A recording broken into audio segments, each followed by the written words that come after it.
So as you probably know, this is my plane. It is very shiny, and it is also very old. Being that it's really old, it's also really loud. So we wear headsets.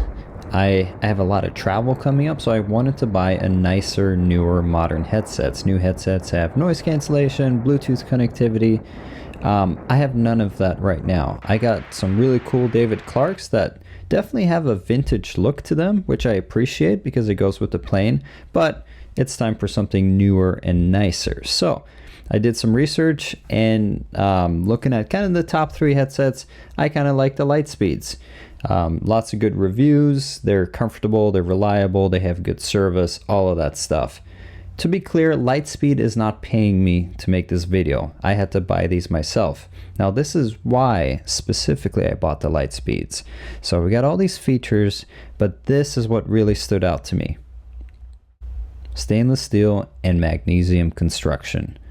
I got to thinking, you can polish magnesium. So those ear cups, I wonder what they would look like if we polished them to match the plane. So I did a quick little drawing, put a logo on, aged out some of the soft goods on it, and I was like, you know what? It's just money. Let's give it a try. So starting with some pretty aggressive sanding paper and the ear cups, went to town on it. Reluctantly at first, because I wasn't sure how this was going to work. But it turns out that the anodized coating that is on these is actually really tough and really hard wearing. So on the right you can see the bare magnesium. There's a white interface layer of sorts that probably helps the anodization stick, and then on top is the actual anodization. It's a really messy process, so it is essential that these cups are not actually on the headphones. Then we jump to a 600 grit. And one of the tricks I like to do as we work up the grits is work in different directions. So if we see scratches that are going one way, I know that that was my 600 grit. You can see the 1200 grit, we sand the other way. It is really important to get a nice even finish at the end of this. So if you see like a horizontal scratch and you know you only went in that direction with the 300 grit, you know you need to spend a little bit more time with the 600 grit to get that out.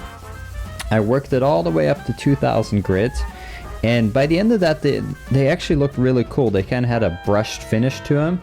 And although this would have been easier to maintain, my airplane is polished, not brushed. So, using the same polish we use on airplanes, Nuvite C grade, a little wool pad and a little rotary, went to town on taking these sanding marks out. You can see this is pretty effective, but using a rotary with a wool pad, predictably so, it does leave holograms. So, there's the holograms, and to get those out, I tried something different. We tried this cone polisher, using a little bit of C grade again, to try and get those out and get the scratches more aligned in a straight direction.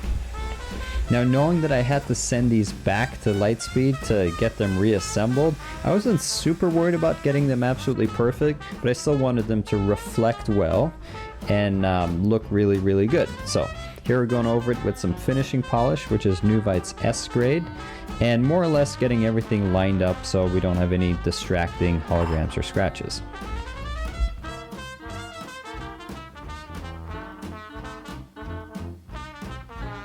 Lightspeed did me a big favor by putting the caps back on, and with much anticipation they came back, and I'm looking at them thinking, man, these look really good.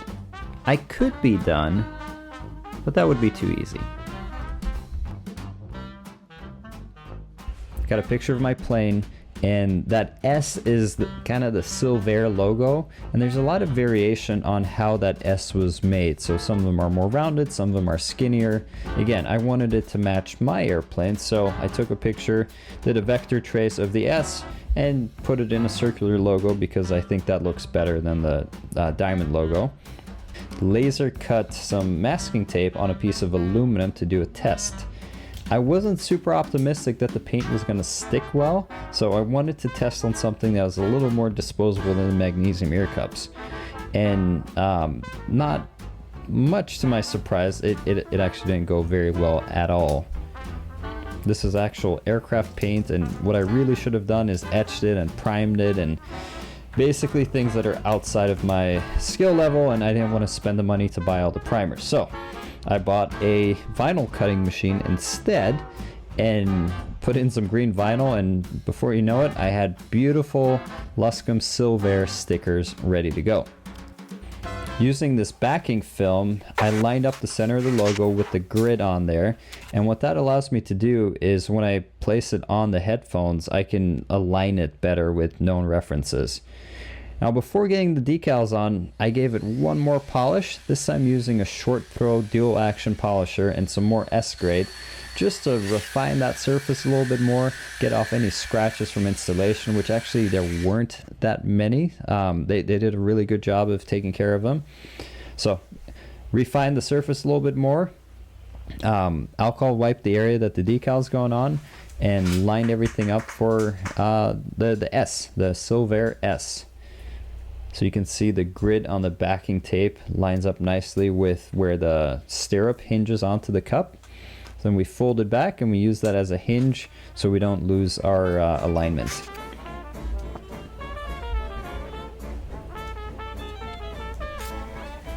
Now the original design also had a leather headband and leather earmuffs that were more of a brownish color. So I started with some veg tan leather, and this is about as bare of a leather as you can get. Came up with a design for the top headband and laser cut it out, and we put masking tape on top of it to protect the surface from getting charred or smoke damage. Then we sand the edges to get all the charring off, peel off the tape, and because veg tan is actually pretty plain, it doesn't have a lot of character, I needed to age it to match the rest of the airplane. You basically got to massage it and crease it and crumble it, and you just work it and work it and work it until you're happy with how it looks. You want it to get to your idea of what old leather should look like, and that's going to be different for everyone.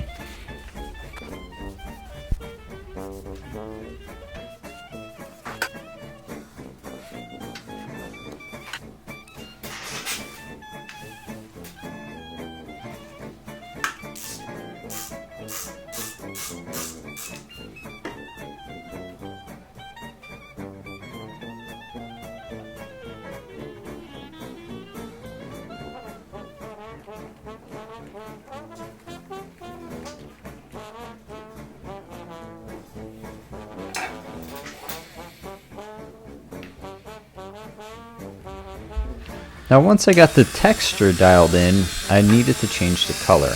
And although I could paint this to make it look old, I still wanted it to have a kind of live aniline leather coating on top, which means that it's going to age by itself over time with water and air and oil exposure. So instead I used some beeswax and a felt pad to distress and age the leather slowly that way. It's kind of a bit of a craft that I've come up with, and it's enjoyable, it's fun to do, it's easy to overdo as well, so I just wanted it to look not brand new.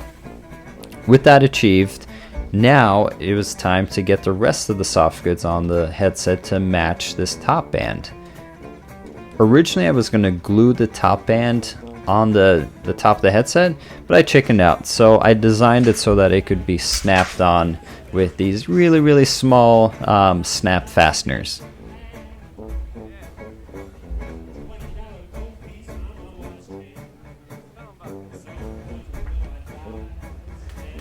So the Zulus come with pretty easily interchangeable soft goods. This is the top band, so this is the cushion that basically sits on top of your head. I started off with a primer layer to make the paint adhere more. You can see they start off black, and this is a pleather, so this isn't real leather, it's plastic.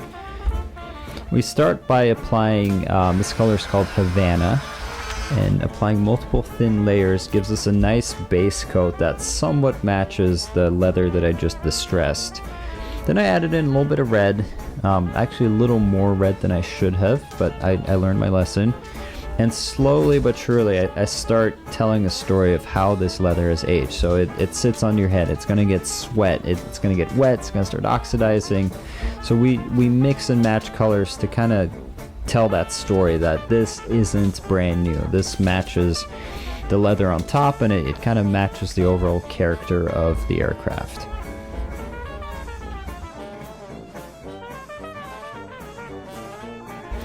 Then finally the air muffs. We start with that same Havana base coat. After priming it, I used a brush to get just the right amount of paint in all these creases and folds. You don't want to put too much paint in because it's going to fill them in and eventually it's going to crack, but if you do too little, those areas will be dark. And in this simulation of aging, they're actually going to be lighter because the folds are kind of tucked away. You're not going to get the same amount of wear and tear inside there. They're kind of protected. So you can see we start again with that Havana base coat, which matches a new vegetable tan aniline type leather. And then again, we tell that story. So we start with a really light brown on the sides where we wouldn't expect as much aging to happen. We really just add a little bit of that brown still mixed with Havana. Really the part that's going to see the most wear and tear is where this contacts your skin, right? So where your ear goes in, you're going to be sweating, you're going to get body oils on there. So as you can see, I'm darkening these ear cups from the inside out.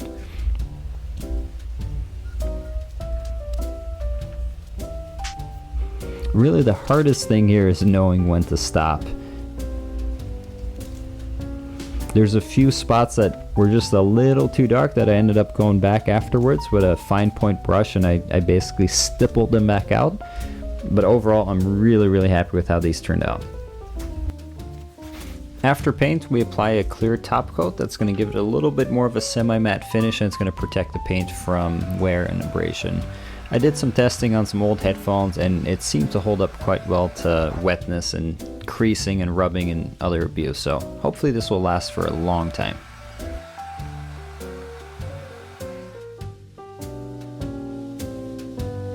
I had a lot of fun with this project, especially imagining what they would look like and then coming up with solutions to make it actually look that way. There's a lot of problem solving that had to happen to make these turn out the way they did, and I'm just super thrilled. I'd probably entertain making a few more of these. It wouldn't be fast and it wouldn't be cheap, but if you're interested, let me know. Otherwise, thanks so much for watching. Subscribe to the channel if you like anything aviation related, old planes, new planes, dirty planes, clean planes, and we'll see you at the next video. Take care.